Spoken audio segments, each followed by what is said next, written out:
The Horizon sped through the darkness of space using the advanced portal technology the Xenorians had shared. Captain Samantha Wells stood on the bridge watching as the stars streaked by at impossible speeds. Estimated time to the Carina Nebula, Amanda White announced from the pilot station. 10 hours using consecutive portal jumps. Samantha nodded. This technology changes everything, she said quietly to Lily, who stood beside her. Our fastest ships would have taken months to cover this distance in the observation lounge behind the bridge. The rest of the specialized team prepared for the mission. The crew had been expanded to include Laura Chen, geologist, Morgan Wright, engineer, and Dr. Susan Phillips, xenobiologist. Dr. Catherine Martinez was leading them through the information they had gathered. Princess Alara had insisted on joining the mission, despite her mother's objections. The young Xenorian sat cross-legged on the floor, absorbing everything with keen interest. Her presence had been approved only after Lily promised to personally ensure her safety. The information from the Keeper of Memories suggests the crystals grow at the boundary between extreme environments. Catherine was saying, "We expect temperatures ranging from -100 to +400 degrees at the convergence zones." Laura Chen, a compact woman with short black hair, frowned. "That's beyond the operating range of our standard environmental suits." Morgan Wright nodded in agreement. The tall engineer had been working on modifications since they left Xenoria. "I can reinforce the thermal regulation systems, but they still won't last more than an hour in those conditions." Lily, who had been listening from the doorway, stepped forward. "Then we'll need to work quickly," she said. "We don't have time to develop perfect solutions. The Void Eaters will reach populated systems within weeks. According to the Xenorian calculations," Susan Phillips added, "they will reach Earth in 42 days, and Xenoria in 37. The gravity will be the bigger problem." Princess Alara spoke up, her voice small but clear. 3 times what you experience on Earth. Your bodies will struggle." Morgan looked thoughtful. "I might be able to modify our gravitic compensators. We use them for high G maneuvers. They won't eliminate the effects entirely, but they could reduce the strain." Laura nodded. "I've worked on mining operations on high-gravity moons. I can help with the modifications." "Get it done," Lily ordered. "We drop into orbit in 10 hours. The planet, when they finally saw it, was both beautiful and terrifying. A world of stark contrasts, half covered in volcanoes and rivers of molten rock. The other half locked in eternal ice where methane snow fell from clouds of frozen gas. Where the two halves met, violent storms raged, lightning striking in continuous strobes. The ship achieved stable orbit, positioning itself above one of the boundary zones where sensors detected unusual crystalline formations. The landing team assembled in the shuttle bay. Lily, Catherine, Laura, Morgan, and Susan dressed in the modified environmental suits. Princess Alara watched from behind a safety barrier, her silver eyes wide with concern. "Be careful, Lily." Her thoughts reached out, touching Lily's mind. The crystals respond to emotion. Strong, focused thought. They will either accept you or destroy you. How will we know the difference? Lily asked, adjusting her helmet's neural interface. The princess tilted her head. "The crystals that accept you will sing." The shuttle dropped through the turbulent atmosphere, buffeted by winds that screamed past the hull. At supersonic speeds, Amanda White's skilled piloting kept them steady, but everyone gripped their harnesses as the craft bucked and shuddered. Setting down 3 kilometers from the boundary zone, Amanda announced. Through the forward viewport, they could see the stark division. Raging volcanoes to the left, frozen wastes to the right. The narrow strip between constantly shifted as fire and ice battled for dominance. "This is as close as I can get you," Amanda said. The storms further in would tear the shuttle apart. They deployed in the rover a 6-wheeled vehicle designed for extreme environments. Morgan had modified it with additional shielding and the gravitic compensators, but the ride was still brutal. The increased gravity made every movement an effort. Every bump sent pain shooting through their bodies. The temperature outside fluctuated wildly. 1 minute, the external sensors read 300 degrees Celsius. The next, -120. Their suits struggled to compensate internal alarms, constantly warning of system failures. There, Laura pointed to a ridge where the fire and ice met. The scanners are, picking up crystalline structures matching the Keeper's description. Lily guided the rover toward the ridge. The vehicle groaned under the strain, its wheels sinking into ground that alternately melted and refroze. Their progress slowed to a crawl 500 meters from the crystal formation. The rover could go no further. The terrain became too unstable. We're going to have to continue on foot, Lily said.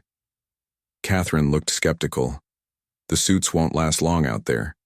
We don't have a choice, Lily replied. We need those crystals. They stepped out into hell. The gravity immediately pulled at them. Even with the compensators, every step required tremendous effort.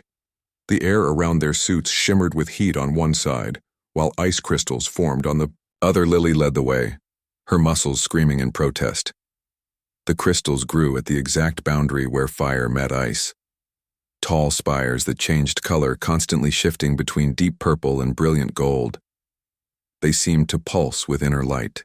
Responding to the electrical storms that raged overhead, Laura moved forward, scanner in hand. These matched the composition the Keeper described, she confirmed, responsive to psychic energy. Incredibly rare. How do we harvest them? Susan asked. The science. Team crowded around studying the formation. Lily remembered the Keeper's warning. The princess said the crystals respond to emotion, to focused thought. She approached the nearest crystal, a spire that rose nearly 3 meters high. She removed her glove. Exposing her hand to the extreme conditions, her skin immediately protested, burning and freezing simultaneously. She pushed through the pain, placing her palm against the crystal surface. She thought of Earth, of Zenoria, of Princess Ilara, of all that would be lost if they failed. She focused her mind on a single purpose: protection, survival, hope. The crystal began to glow brighter, its color stabilizing into a deep blue light, spread from the point where her hand touched, racing through the entire formation. A high, clear tone filled the air like a perfectly struck bellet. Worked, Catherine gasped. The crystal detached from its base, falling gently into Lily's arms, despite the high gravity. It continued to glow, pulsing in rhythm with her heartbeat. Sound behind them made them turn. Another group had appeared at the ridge, humanoid figures in environmental suits unlike any Earth design. Their helmets were angular faceplates, reflective black, their movements precise, mechanical. The Shrike, Laura, whispered the hunters. The Keeper warned us about. There were 5 of them advancing with weapons drawn. Laura and Susan began harvesting more crystals, working quickly, while Lily, Morgan, and Catherine moved to intercept the newcomers. How did they find us? Morgan asked, drawing the sidearm from her suit holster. They must have been tracking us, Catherine replied, or tracking the Zenorians' knowledge of the crystals. The lead Shrike raised a hand, the gesture universal. Stop. Lily stepped forward, positioning herself between the Shrike and the crystals her team was harvesting. Who are you? What do you want? The Shrike's helmet depolarized, revealing a face that was almost human but not quite. The skin was pale gray, the eyes solid black without iris or pupil. When it spoke, its voice came through directly into their minds, bypassing their comms. We are the Shapers of Destiny. The crystals are ours by right, of ancient claim. Lily stood her ground. Earth and Zenoria face extinction. The Void Eaters approach. We need the crystals to create a beacon to turn them away. The Shrike made a sound like bitter laughter. The Void Eaters are a cleansing force, Commander Brooks. They remove the weak, allowing the strong to evolve. They are a necessary part of the cosmic cycle. You want them to come. Catherine realized you want the destruction, not destruction. Transformation. The Shrike corrected. The crystals can be used to attract the Void Eaters, not just repel them, to direct them like a weapon against our enemies. Who are your enemies? Lily asked, though she feared she knew the answer. All who would maintain the current order of the galaxy. The Shrike replied. The Zenorians have held power too long. Their peaceful ways make the species of this galaxy soft, weak. We will direct the Void Eaters to cleanse the old order. Then from the ashes we will build a stronger universe. You're talking about genocide. Morgan said her weapon raised billions would die. Billions of the unworthy. The Shrike agreed. The worthy will survive. Humans could be among them. Your species has potential. Your adaptability. Your aggression. They are traits we value. Join us. Commander. Share the crystals. Help us reshape the galaxy. Lily felt disgust rise within her. You would sacrifice countless, innocent lives for your twisted vision. The lead Shrike sighed a strangely human gesture. We had hoped for cooperation. The crystals respond better to willing participants, but we can take what we need. The 5 Shrike raised their weapons, Laura called. From behind them, we have enough crystals, we need to go now. The ground beneath them trembled. The constant battle between fire and ice had weakened the ridge. A fissure opened between the humans and the Shrike. Steam and molten rock sprayed upward. Run, Lily ordered her team. The alliance between humans and Xenorians began with a ceremony unlike anything Lily had ever experienced. Before thousands of blue-skinned aliens in the grand crystal dome of the capital city, she and Queen Vizara signed the official treaty. The dome amplified their thoughts, projecting the historic moment to all Xenorians across the planet. Captain Samantha Wells had arrived from the horizon with additional crew members to witness the event. Her auburn hair pulled back in a tight bun, her uniform pristine. This is extraordinary, Lily Samantha whispered as they watched Xenorian dancers perform an ancient ritual to bless the alliance. Their bodies moved in perfect synchronization, creating patterns that seemed to bend light itself. No one back on Earth will believe this. Lily nodded, watching Princess Alara, who sat beside her mother on a raised platform. The young princess caught her eye and waved excitedly. Lily could feel the child's happiness radiating in her mind, a warm glow of emotion. The festivities lasted 3 days. During that time, teams of human scientists and Xenorian scholars began working together, sharing knowledge. Queen Vizara provided them with all available information on the Void Eaters. Dr. Catherine Martinez led the research efforts, poring over ancient Xenorian texts that had been translated into English. According to these records, the Void Eaters appeared in this galaxy once before, nearly 1 million years ago. Catherine explained during a briefing in the Palace Library. The Xenorians were barely a spacefaring civilization then. They witnessed the Void Eaters consume an entire neighboring star system before they suddenly departed, heading toward the Galactic Rim. Pierce the communications. Specialists studied the images carefully. They look almost like living black holes. Not quite, Catherine corrected. The Void Eaters don't obey normal physical laws. They seem to exist partially in another dimension. They can appear and disappear at will. They consume energy in all forms, including life itself. How do we fight something like that? Heather Young asked the security chief, clearly concerned. Her hand rested on her weapon as if out of habit. Though weapons were forbidden in the royal palace, Catherine shook her head. That's what we're trying to figure out. The ancient Xenorians developed some kind of weapon or technology that drove the Void Eaters away. But the knowledge has been lost over time. Lily felt a gentle tug on her mind. A familiar presence. Princess Ilara was seeking permission to communicate telepathically. Lily had grown accustomed to this and opened her thoughts. You should speak with the Keeper of Memories. Ilara projected.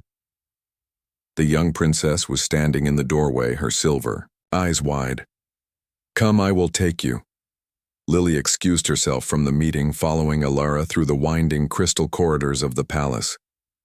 The architecture was organic, flowing like frozen water with no straight lines or sharp angles.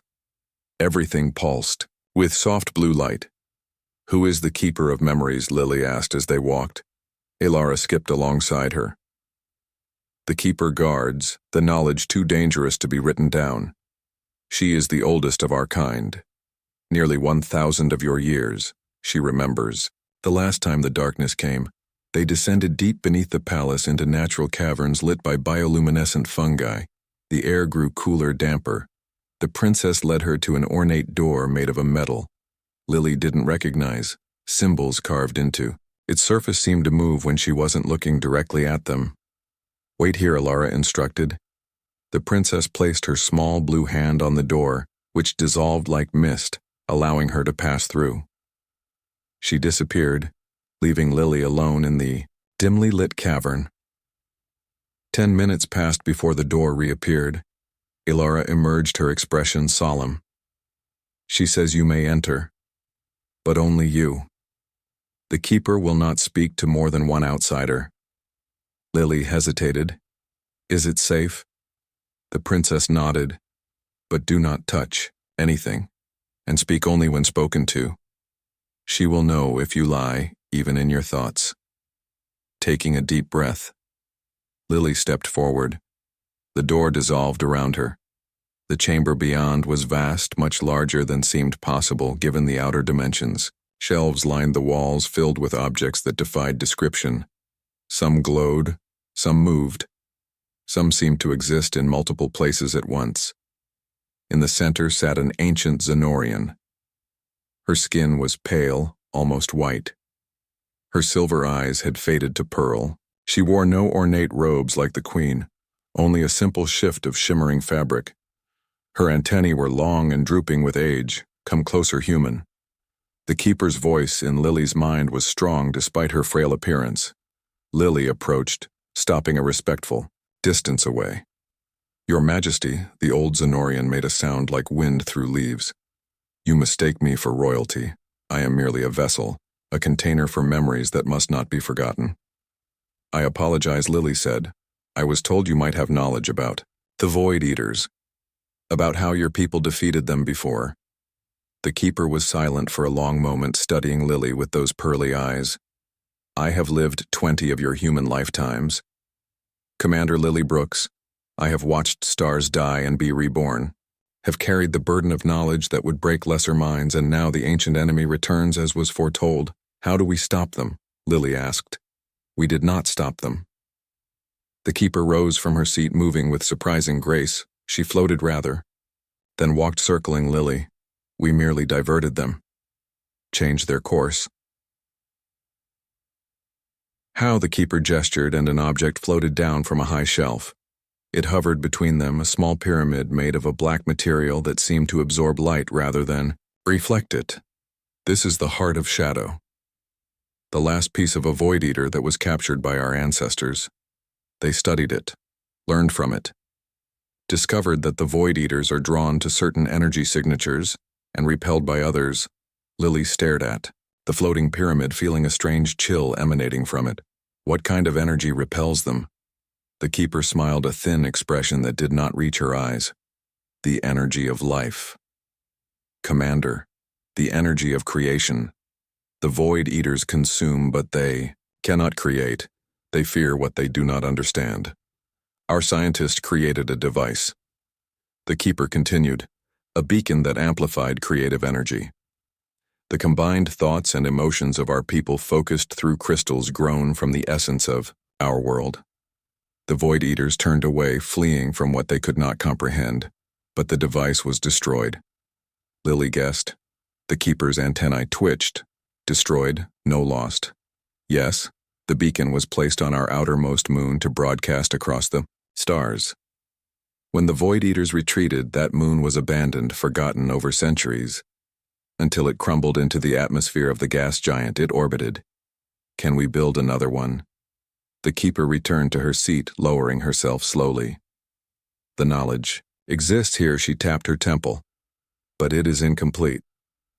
The crystals required for the beacon no longer exist on our world. They were harvested to extinction. Lily felt her hopes falling. Is there anywhere else these crystals might be found? The ancient Xenorian was silent for a long moment, her pearl eyes distant as if seeing across vast distances of space and time. Perhaps she finally said, there is a system at the edge of what you call the Carina Nebula, a world of fire and ice locked in eternal struggle. The crystals grow there in the boundary between extremes, but no Xenorian can survive on such a world. The atmosphere would dissolve our bodies, the gravity would crush our bones, but humans might survive. Lily realized our bodies evolved. On a world with stronger gravity, with temperature extremes, we might be able to retrieve these crystals. The keeper nodded, her expression unreadable. You begin to understand now why the ancient texts spoke of your coming, why the daughter of our queen is drawn to you. You are different from us. Your bodies, your minds forged in struggle and adversity. You create and destroy in equal measure. You are chaos to our order. Both are needed to face what comes. The old Zenorian held out her hand. A small crystal appeared on her palm, glowing with inner light. Take this. It contains the coordinates for the world of fire and ice. It also holds the knowledge of what the crystals look like, how to harvest them.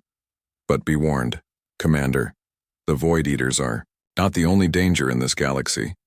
There are others who seek the crystals, others who would use them for purposes far darker than mere survival.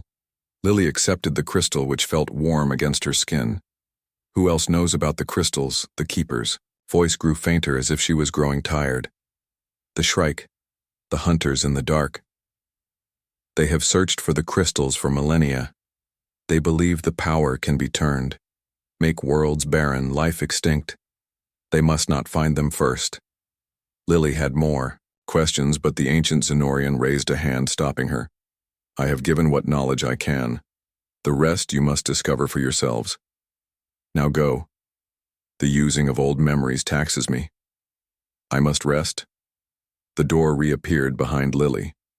She took one last look at the keeper, who had closed her eyes, her body seeming to fade slightly as if becoming transparent. Then Lily stepped through the door, finding Princess Ilara waiting anxiously on the other side. Did she help you? The princess asked. Lily clutched the crystal in her hand. Yes, but we have a long journey ahead of us. As they made their way back to the surface, Lily mentally prepared for the mission to come.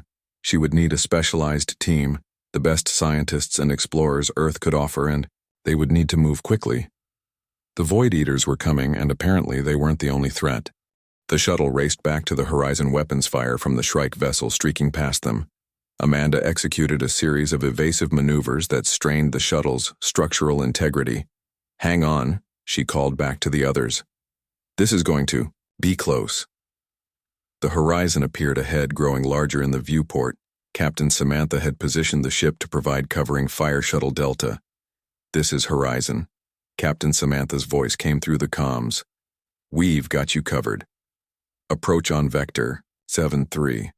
Roger that, Horizon, Amanda replied, sweat beading on her forehead as she adjusted course. The shuttle shuddered as a blast from the Shrike ship grazed their port side shield integrity at 60%. Morgan reported, clutching one of the crystals, which pulsed rapidly in rhythm with her elevated heartbeat.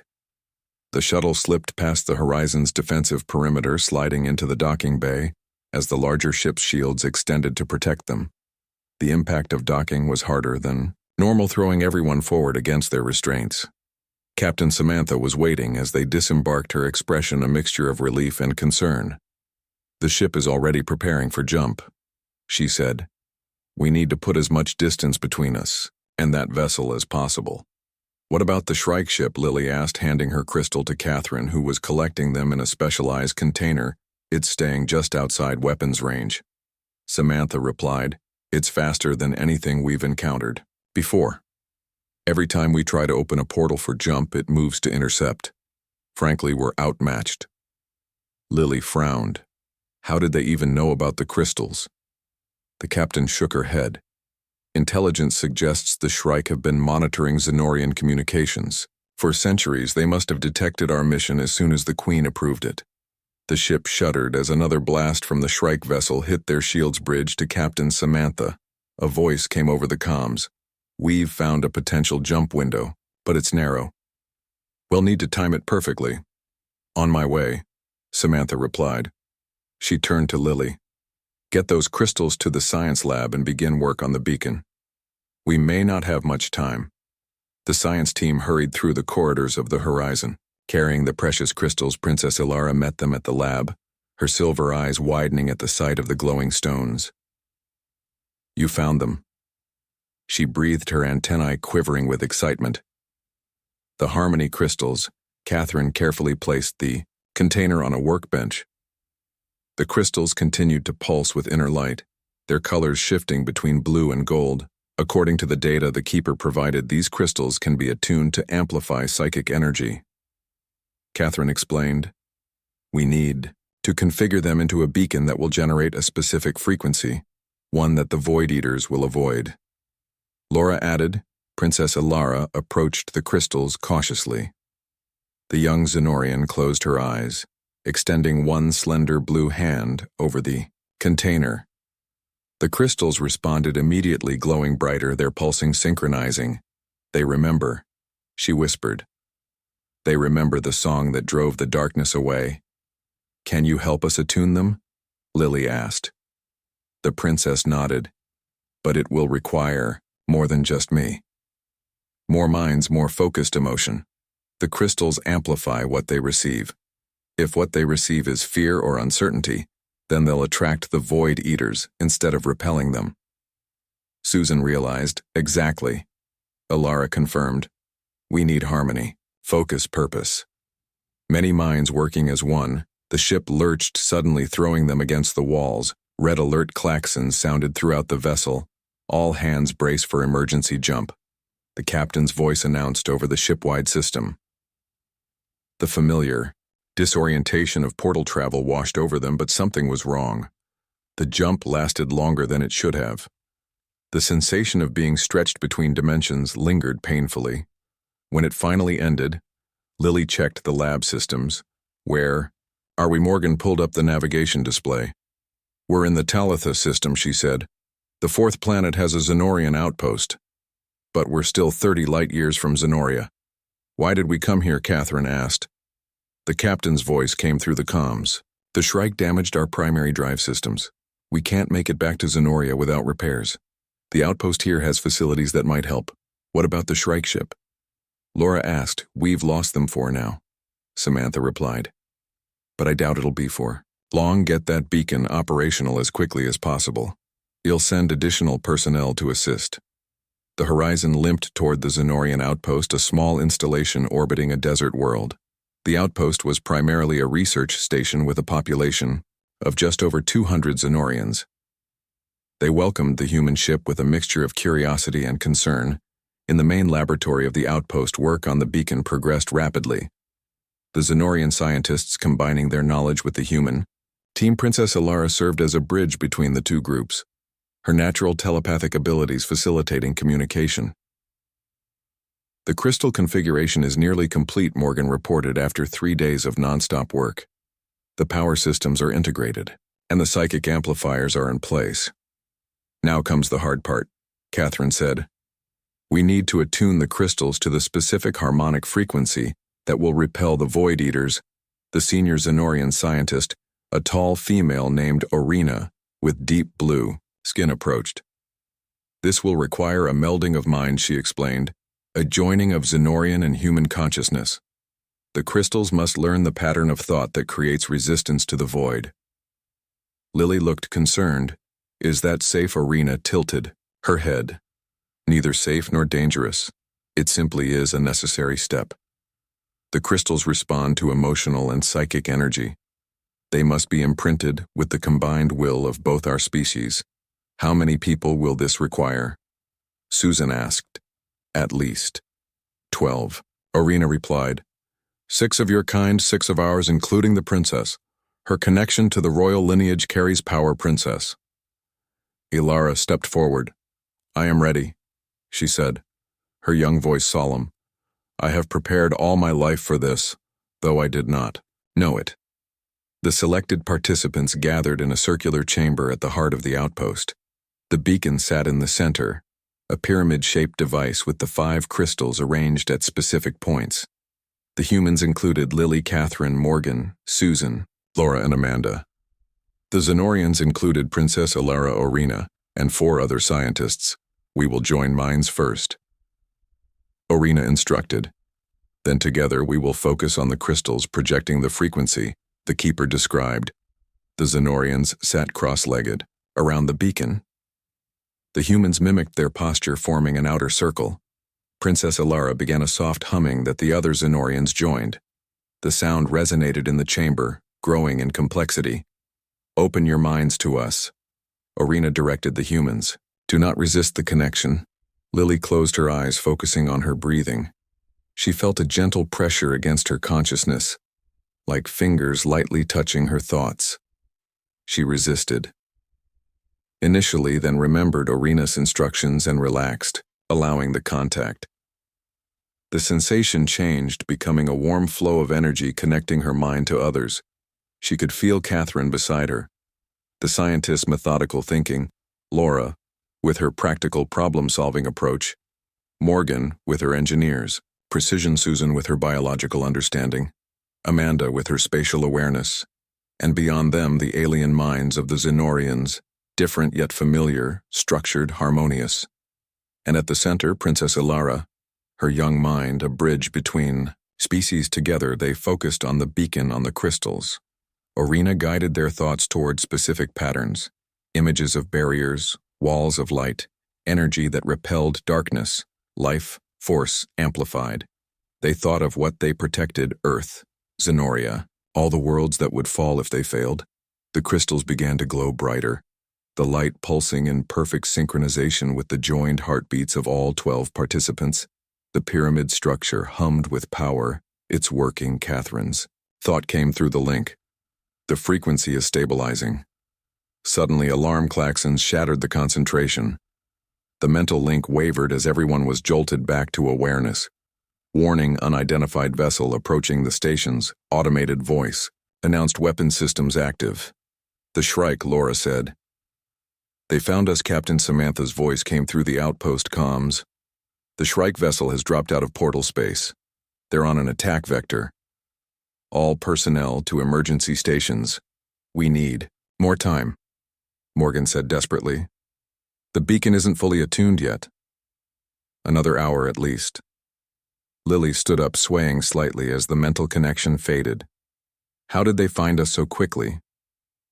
Arena's antennae quivered with distress. They must have placed a quantum tracer on your vessel. During the attack, such devices can follow portal signatures across vast distances. The outpost shuddered as the first blasts from the Shrike ship struck its shields. The station's defensive systems are minimal. Arena said they will not hold for long. Princess. Ilara looked up, her silver eyes determined. We must complete the attunement. If the beacon is not properly calibrated, it will attract the Void Eaters. Instead of repelling them, Lily turned to Catherine, Susan, and Laura. Get back to the beacon chamber. Continue the attunement. Morgan, Amanda with me.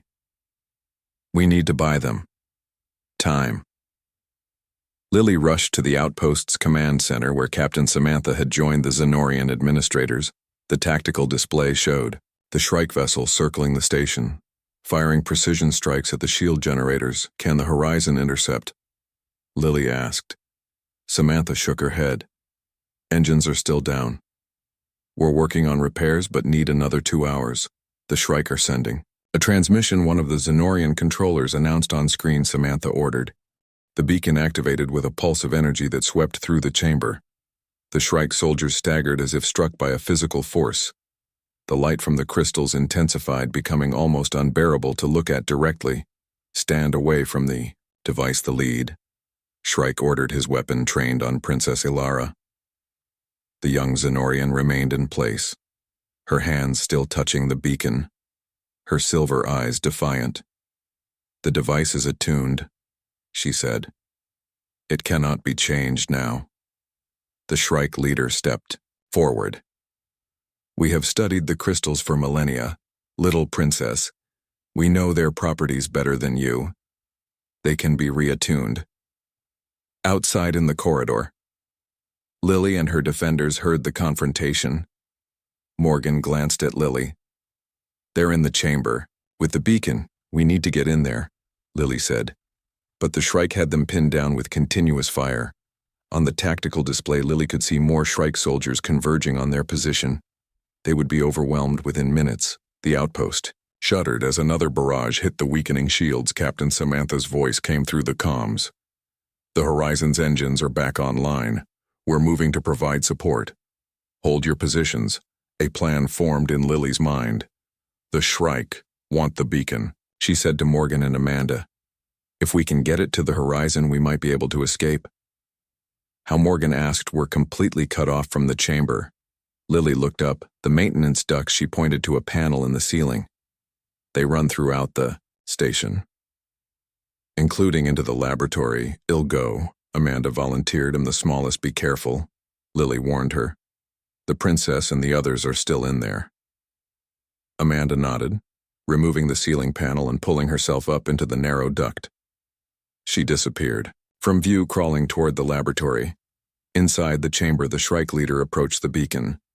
The other soldiers held the scientists at gunpoint. Your efforts are admirable, he said, but misguided. The Void Eaters are not your enemy. They are nature's way of pruning the galactic tree, removing the weak so the strong may flourish. You're insane, Catherine said. The Void Eaters consume everything. They don't discriminate between weak and strong. The Shrike leader turned his black eyes emotionless. Not if they are properly directed. The crystals can do more than repel.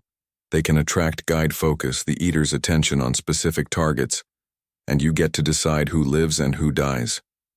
Susan asked, her voice bitter. The leader tilted his head. The strong decide, the worthy. This is the way of the universe. Princess. Alara stepped forward despite Arena's attempt to hold her back. Why do you hate life so much? She asked, her young voice cutting through the tension in the room. The Shrike leader seemed taken aback by the question. I do not hate life, child, I serve it. True life, strength, purpose. Your civilizations have grown weak, comfortable, protecting the obsolete, preserving what should be allowed to perish. The princess stared at him unafraid.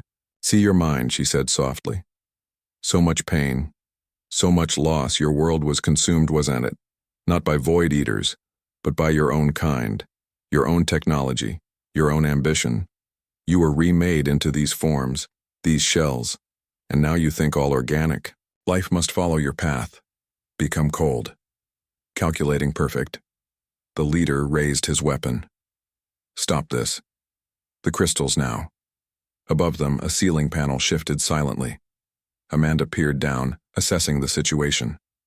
6 Shrike soldiers. The scientists huddled against one wall. The beacon in the center still hovering, still pulsing with blue light. Princess Alara standing defiantly before the Shrike leader.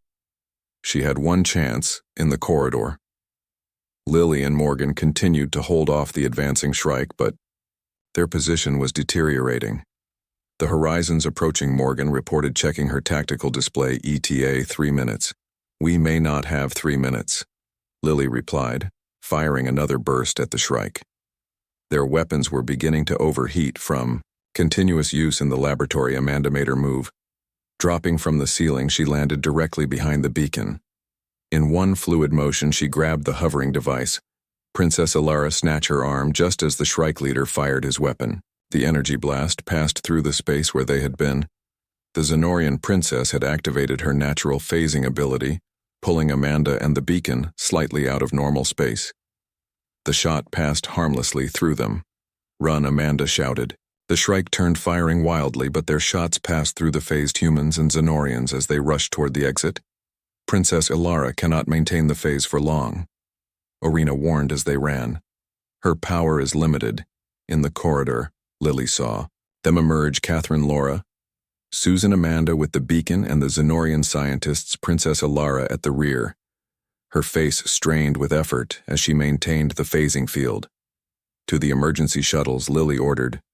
They ran through the corridors of the outpost, the Shrike in pursuit, firing continuously, most shots passing harmlessly through them thanks to the princess phasing ability. But each near miss weakened the young Zenorian. Her steps faltered, her silver eyes dimming. I can't maintain it much longer, she gasped. Just a little further, Lily encouraged her. The shuttles are ahead. The emergency bay contained 3 small craft designed for rapid evacuation. They piled into the nearest one, Morgan taking the controls. Lily helped Princess Alara aboard the young Zenorian, collapsing into a seat, her phasing field finally failing as the shuttle doors sealed. The Shrike reached the bay just as they launched their weapons fire, now connecting with the shuttle's hull shields at 60%. Morgan reported as she piloted them away from the outpost. The horizon appeared ahead. Moving to intercept the larger ship provided covering fire, keeping the Shrike vessels at bay, long enough for the shuttle to reach its docking bay. Captain Samantha met them as they disembarked. "You have the beacon," she said with relief, and the Princess Lily added, supporting the exhausted young Zenorian. "Get to the bridge," Samantha ordered. "We're jumping as soon as you're secured." The horizon broke away from the outpost, accelerating rapidly. The Shrike vessels in pursuit firing continuously at their engines, portal generation in progress. The navigation officer announced. 30 seconds to jump on the tactical display. They could see the Shrike closing fast. The main vessel launching what appeared to be boarding pods. "They're trying to latch onto our hull." Morgan warned evasive maneuvers. Samantha ordered. The horizon rolled and twisted, avoiding most of the incoming pods, but two connected with the outer hull near the engineering section. The sound of cutting tools echoed through the ship's corridors. Breaching teams detected in sections 14 and 15. Security reported portal opening in 10 seconds. The navigation officer called 9-8 deploy security teams to the breach point. Samantha ordered 7-6. The ship shuddered as the Shrike began cutting through the hull. 5-4 hull breach in section 14. Security teams engaging. 3-2-1. The familiar sensation of portal travel washed over them. The stars outside the viewport stretched and blurred as the horizon leapt across space. But something was wrong. The jump felt wrong. The portal collapsed prematurely, throwing everyone forward as the ship dropped back into normal space portal. "Failure," the navigator announced. Something disrupted the field tactical display, Catherine called, bringing up the ship's sensors. What appeared made everyone fall silent. A massive dark cloud filled the viewport. Not a cloud of gas or dust, but something else, something that seemed to absorb light rather than reflect it. Within its shapes moved vast, incomprehensible things that hurt the eyes to look upon. "The Void Eaters," Lily whispered. "They're here. They've arrived ahead of schedule." Orina said, her antennae quivering with fear. They must have sensed the crystal energies. The tactical officer looked up from her console. "Ships are dropping out of portal space, all around us." On the display they could see multiple vessels appearing. Shrike ships, a dozen or more surrounding the horizon. "Were trapped," Laura said, "between the Shrike and the Void Eaters, Princess." Ilara approached the viewport, staring at the dark mass before them. "They hunger," she whispered. "They consume. They cannot be reasoned with. They cannot be fought, only turned away or directed elsewhere." "Incoming transmission," Captain the communications officer announced on screen. Samantha ordered. The Shrike leader appeared, his black eyes gleaming with triumph. "You see them? Commander Brooks. The great cleansers. The instruments of galactic renewal. We knew they would sense the crystals activated. We merely needed to follow you until they arrived." "What do you want?" Lily asked. The leader tilted his head. "The beacon. Give us the beacon, and we will spare your ship. Your crew may live to witness the new order, and if we refuse, the Void Eaters will consume this sector of space, including your vessel. But slowly, very slowly, you will experience their hunger firsthand. Or," she glanced at the small figure of Princess Ilara, "you can surrender the beacon to us. We will use it to direct the Void Eaters toward specific targets, Zenoria, Earth, while sparing others, the strong, the worthy." Princess Ilara stepped forward. "Surprising everyone I will speak with them," she said. The Shrike leader seemed amused. "The child wishes to negotiate. How charming." The princess stared directly into the black eyes of the Shrike. "You were once like us," she said. "Organic living, feeling. You built machines to make yourselves perfect, to transcend biological limitations. But your machines consumed you, changed you, made you cold, distant from life.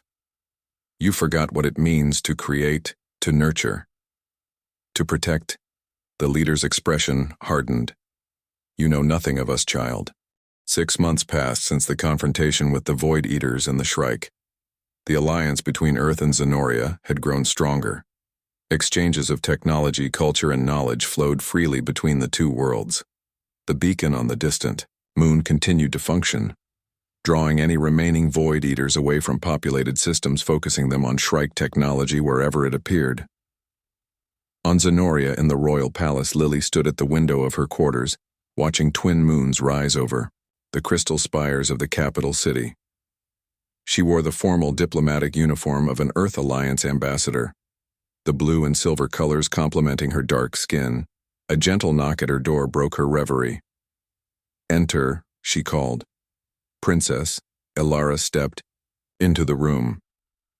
The young Zenorian had grown taller in the past months, her silver eyes brighter. Her blue skin now had patterns of lighter blue that indicated her approaching maturity.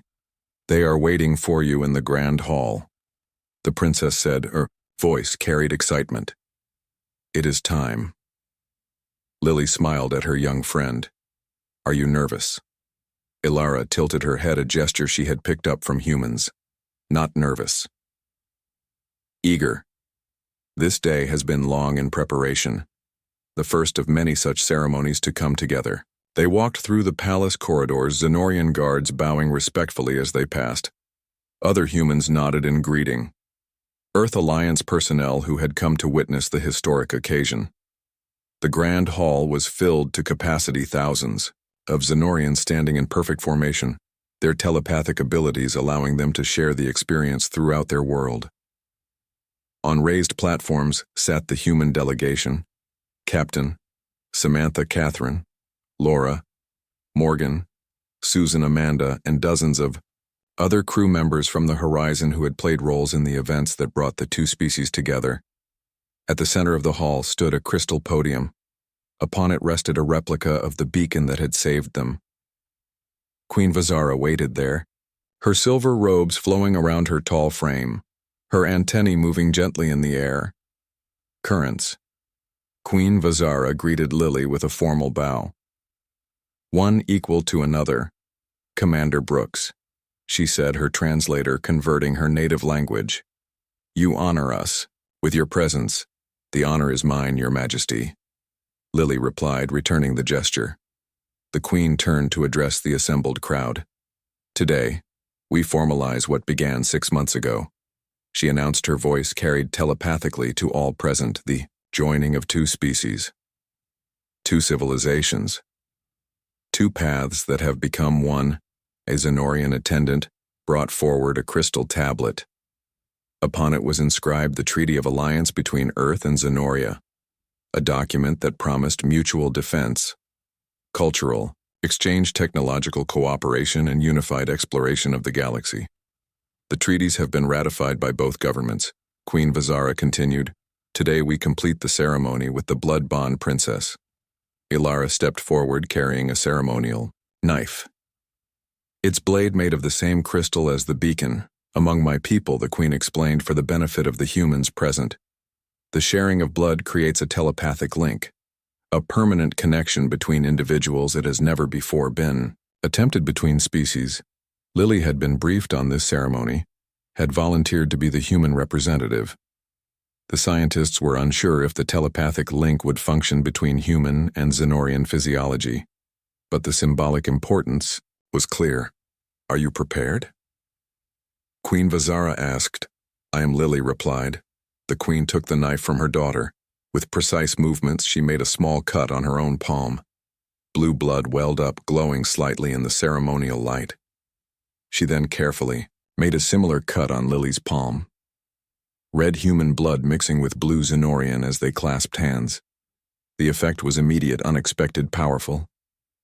Lily gasped as her mind expanded. Her consciousness suddenly connected to the Queen's, to Princess Elara's, to all Zenorians present. Not just thoughts, but emotions, memories, hopes, dreams. The entire collective consciousness of a species open to her, and through her the Zenorians experienced humanity. The chaotic, beautiful, determined spirit of Earth. The endless creativity. The boundless curiosity. The fierce protective instinct that had helped save both their worlds. "It works," Catherine whispered from her seat, watching the expression of wonder on Lily's face. The link faded after several minutes, leaving only a faint connection, but it was permanent. A bridge between species. Queen Vizara released Lily's hand, both their cuts already healing due to the properties of Zenorian blood. The bond is complete, the Queen announced. 2 worlds now joined, 2 peoples. Now family applause erupted from the humans present. The Zenorians responded with a harmonic hum that filled the hall with beautiful sound. What happens now? Lily asked, her mind still reeling from the experience. Queen Vizara gestured toward the stars, visible through the crystal dome of the hall. Now we look outward together. We have defeated one threat, but the Shrike still exist. Their remaining ships have been gathering at the edge of known space. Our long-range sensors detect unusual activity. The surviving Shrike blamed us for their losses. Princess Ilara added, "They will seek vengeance, and they are not the only danger in our galaxy." The ceremony concluded with a feast that combined Earth and Zenorian cuisine. The 2 species mingling, exchanging stories, building friendships. Captain Samantha approached Lily as she stood with Princess Ilara. "How does it feel to have an entire alien species in your head?"